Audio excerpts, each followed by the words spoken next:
actually the courage of Blair and what he is doing, putting himself out, putting his life on the line literally to bring attention to this issue of the need for an independent investigation.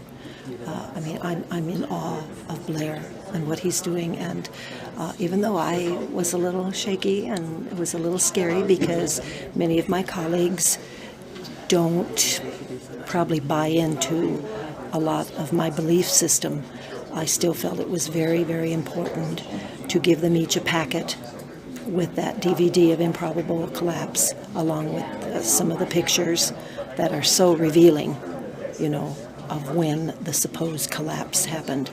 So it was important to do this. It was needed and necessary. And we sometimes have to do things we're not comfortable with. Thank you, Mr. President Pro Tem. Point of personal privilege, guest in the gallery.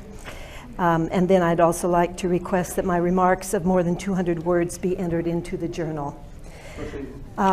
Members, I would like to introduce a very special guest who has been joined today by several of his closest friends. Up in the gallery, we have many of the members of the 9/11 for Truth group, people who are asking for a new independent investigation of the attacks of 9/11, 2001. In particular, I would like to introduce to you a very, very courageous man named Blair Gadsby. I'm going to ask the folks with Blair to help him stand as I tell you just a little bit about him. Blair is very weak because he has been fasting for more than 2 weeks to try to bring attention to the cause of 9/11 truth. This is the 16th day that Blair has gone without food and spent his day outside the office of U.S. Senator John McCain, pleading with the senator to take a look at new evidence of the 9/11 crimes. We have one man here who is sacrificing his own personal needs and desires to stand boldly, pleading for the world to take notice, to question, to research, and not place their lives in the hands of media sound bites, to think for themselves consciously and critically. Blair is an educator, and to me, this is what great educators do. Thousands of people all over the country, and actually around the world, have been watching on the internet as this hunger strike progresses here in Phoenix. I want Blair to know that I am one of his biggest fans and that good people everywhere admire him for his courage and determination. Please give a warm welcome to Blair Gadsby and the 9/11 Truth Movement.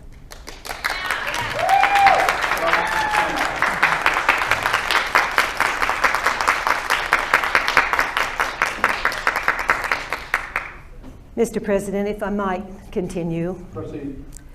Last month, I started speaking publicly regarding my concerns about the attacks of September 11th, 2001, which brought down the Twin Towers of the World Trade Center, as well as Building 7. If you've watched the media coverage since I first began to speak out, you know how vicious and irrational it has been towards me. The media have worked hard to try to make it seem silly to even question the 9/11 Commission report, even though some of its own authors have done so, including both of the Commission co-chairmen, Mr. Hamilton and Keene. Actually, the 9/11 Commission report represents just one theory, the theory that fire and the damage from the airplane impacts brought down the 3 buildings.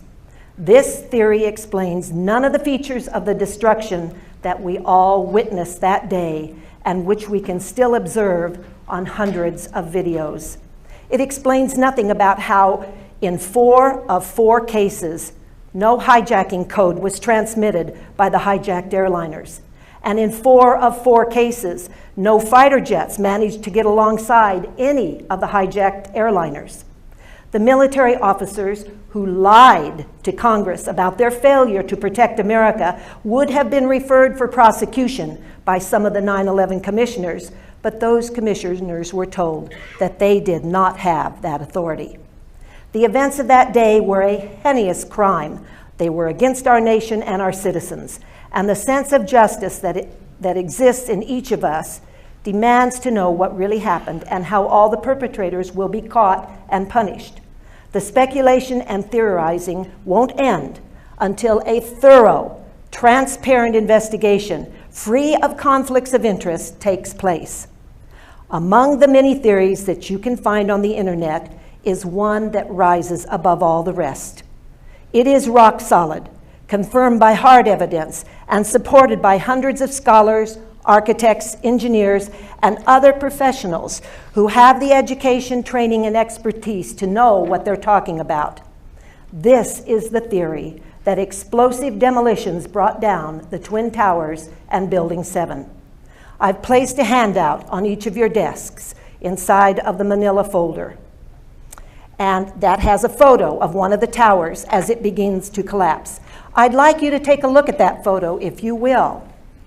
Notice in that picture that you see steel beams being flung outward from the building and great huge clouds of dust that is actually pulverized concrete. A building that falls down doesn't pulverize itself into dust as it drops.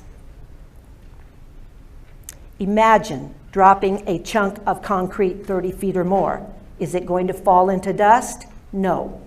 Yet the concrete in the towers was blasted into powder that covered all of Manhattan. Think about this now. You can see that powder already being formed long before that upper section has fallen more than a few floors. As you look at that photo, ask yourself, is this a picture of a building collapsing, or is this a picture of a building exploding?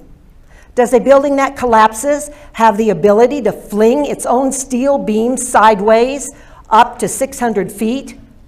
Does a building that is just starting to collapse blast its contents outwards in a massive cloud of dust? What do you see in the photo?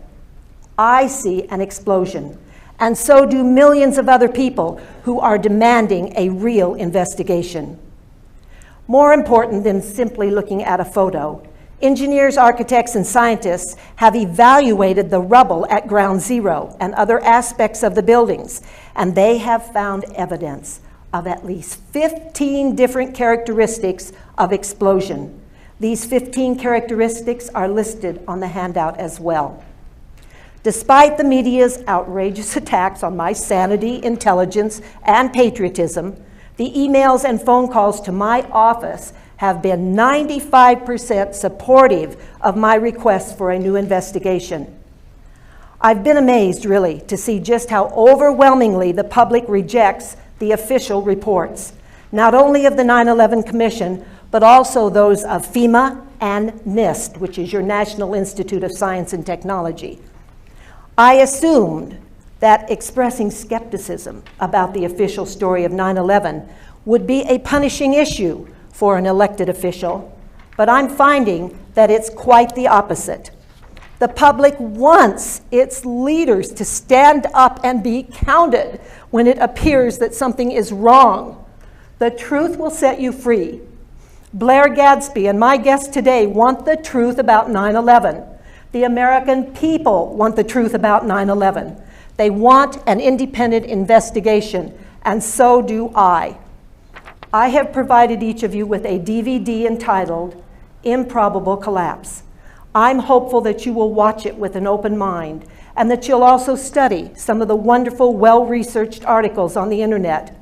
I've included a list of the most credible websites with your handout. You don't have to embrace every theory about 9/11. Indeed, there are some that should be soundly rejected. But if you believe, as these scientists, architects, and engineers do, that the buildings were brought down by explosive demolition, then you must also agree that we need a new independent investigation. I have no preconceived notions about who did it, and I'm not pointing the finger of blame at anyone, but I do think that the worst attack on U.S. soil in American history deserves the best investigation possible. And that is not going to happen until people like us begin to speak out. The families of the nearly 3,000 people who died on September 11th, and the families of those who have been poisoned and died from the toxic residue that hung in the air for weeks afterward during the cleanup operation, They deserve to know what killed their loved ones. If anyone else was involved in the planning and implementation of these attacks, then they need to be brought to justice. I ask you to study the material I have given you and then join me in a call for a new independent investigation. Thank you so much, Mr. Speaker Pro Tem.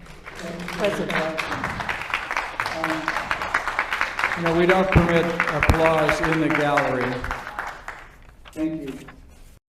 I find myself now on various blogs around Europe and Asia even, and I've gotten telephone calls from Australia, New Zealand, and across the United States, and been on, and even Europe as well. So I'm really pleased at the way people are responding and rallying around this effort.